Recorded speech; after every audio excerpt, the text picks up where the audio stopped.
défend les intérêts des Camerounais. Première chose, il faut être au Cameroun. Il faut être au Cameroun. Il ne faut pas être à l'étranger. La stratégie de Maurice Kamto n'a jamais été celle de Chiroma. Aujourd'hui, M. Paul Biya est président de la République, que nous le voulons ou non. Chiroma comme Kamto appelle au boycott des élections locales à venir. Kamto l'avait fait en 2018-2020, Chiroma le fait aujourd'hui. Tous les deux ont été deuxièmes à l'élection présidentielle. Est-ce que cet appel au boycott n'est pas faire la part belle, n'est pas servir le régime, ou alors il y a une cohérence dans la démarche de ces hommes politiques? Le Conseil constitutionnel n'a pas vu quel problème alors que la loi est claire. Un directeur général ne peut faire au trop 9 ans. Donc, eux, ils n'ont pas les yeux pour voir. On les voit. Président national du FSNC, candidat à l'élection présidentielle, deuxième à cette élection présidentielle, ancien ministre de la République pendant au moins 25 ans. On doit ajouter. Issa Chiroma, c'est un homme qui a été exilé, gracié, et il a bu l'huile de la sardine jusqu'à la lie. L'huile de la sardine, c'est quoi? Jusqu'à la lie. Et à quelques jours de l'élection présidentielle, déclare sa candidature pour être président de la République au Cameroun. Issa Chiroma Bakary a tout bénéficié. Et je dis même, c'est même l'un des fils aînés de M. Paul Biya. Issa Chiroma Bakary, vous avez cité, ministre des Transports, ministre de la Communication, ministre des Emplois et la formation professionnelle. On s'arrête là. Celui qui nous a donné les faux péages là, avec les pointeurs. On n'en sait rien. Les pointeurs là, c'est ça. On n'en sait rien. Non. C'était sous son magistère le péage de l'époque. Sous son magistère du ministère des Transports, M. Issa Chiroma a créé un point de captation des finances pour l'État du Cameroun. À ce niveau, je respecte cela. C'est une vision. C'est une très grande vision à ce niveau. Donc à ce niveau, M. Chiroma. Ça veut dire que le péage. Oui, mais je ne critique pas le péage, je parle du principe qu'il a eu à mettre sur pied au Cameroun. Et ça, il faut féliciter M. Chiroma Bakary à ce niveau. Mais je suis sur l'homme Chiroma Bakary qui, peut-être, les Camerounais aiment être amnésiques. Ou non, les Camerounais ont une amnésie sélective quand ils veulent. En 2018, lorsque l'imminent professeur Maurice Kamto, au lendemain de l'élection présidentielle, dit qu'il est vainqueur. Quelle est la personnalité qui fait un point de presse le lendemain qui suit pour donner un cours magistral de droit électoral à M. Maurice Kamto? C'est Chiroma. C'est Issa Chiroma Bakary qui donne les cours là à un éminent juriste. Je ris un peu ça. Excusez-moi de m'en sourire. Et aujourd'hui, il se met dans la posture de M. Maurice Kamto. Donc, il veut nous faire savoir que en 2018, M. Maurice Kamto avait raison. Si M. Maurice Kamto avait raison en 2018, mais ça veut dire que Chiroma Bakary n'est rien d'autre qu'un affabulateur.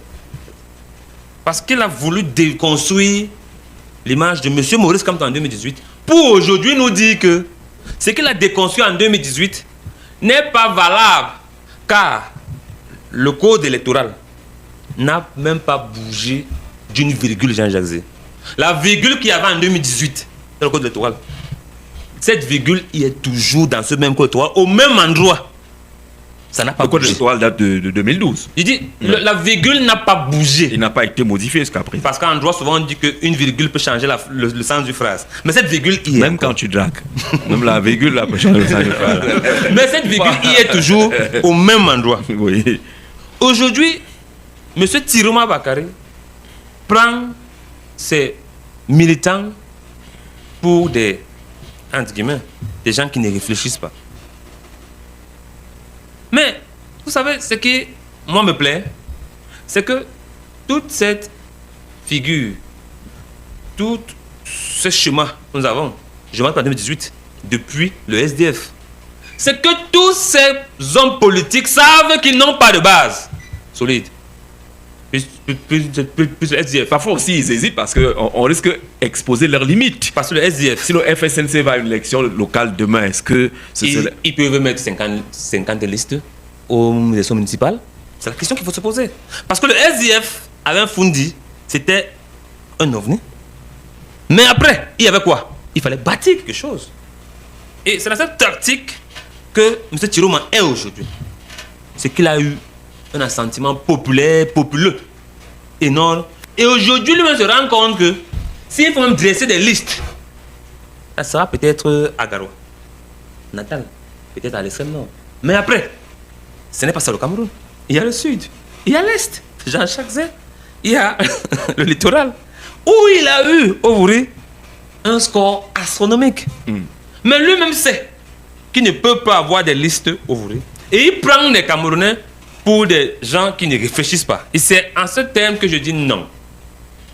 Parce que les militants de M. Tiroma doivent lui dire, Monsieur le Président, non. Nous n'avons pas à l'élection municipale et législative qui arrive. Pourquoi? Parce que je vais faire cette petite digression pour l'élection municipale.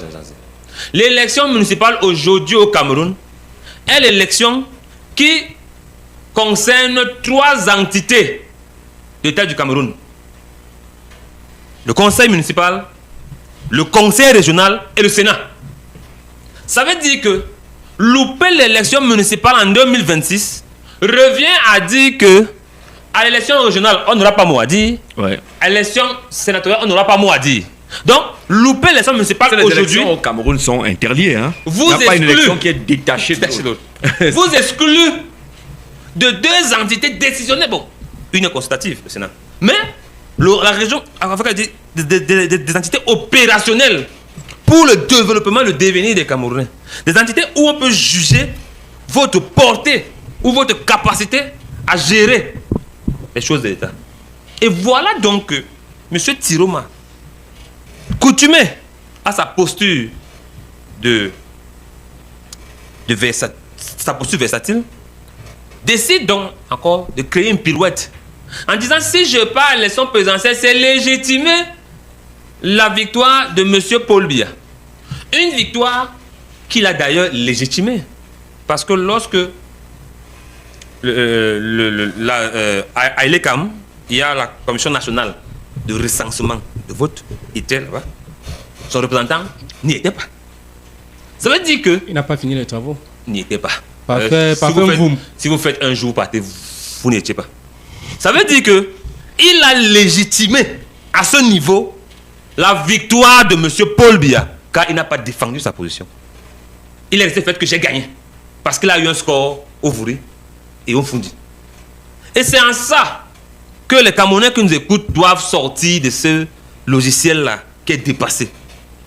Logiciel dépassé parce que aujourd'hui, M. Paul Biya est président de la République, que nous le voulons ou non. Donc, c'est-à-dire que quand tu sois contre, tu sautes du calendrier. Il est président de la République. D'accord. Et à ce moment, qu'est-ce qu'il nous reste à faire? Je ne parle pas d'élection législative. Hein. Je suis élection municipale. Je suis législative là-bas. Vous bloquez M. Paul Biya 1, 2 fois. Il vous dissout. Il va dissoudre. Terminé. Je parle d'élection où M. Paul Biya ne peut pas vous dissoudre. Je parle d'élection municipale.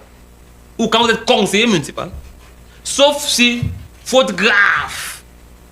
Et il dissout le conseiller, pas le conseil. Parce qu'il faut qu'on se...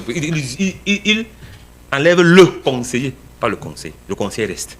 Donc, aujourd'hui, venir mettre les espoirs des Camerounais dans la boue une fois de plus, c'est retarder le Cameroun de 14 ans. Ça veut dire que 21 ans. ces 2 personnalités, M. Maurice Kamto et M. Tiroma, veulent ramener le Cameroun à l'âge de pierre. Ça veut dire que 14 ans sans véritable jeu démocratique au Cameroun, tout en biaisant les cartes. Parce que ce monsieur Kamto avait dit en 2018 qu'il a gagné et qu'il ne peut pas l'élection municipale, car son parti, le MSC, n'est pas bâti pour l'élection municipale.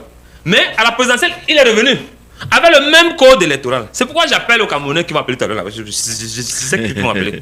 Pour dire à ces Camerounais que je suis prêt. Faut pas les intimider. Non, je suis Faut prêt. pas les Où je intimider. suis Ils prêt. arrivent au 6 91 94 32 29, au 6 75 14 90.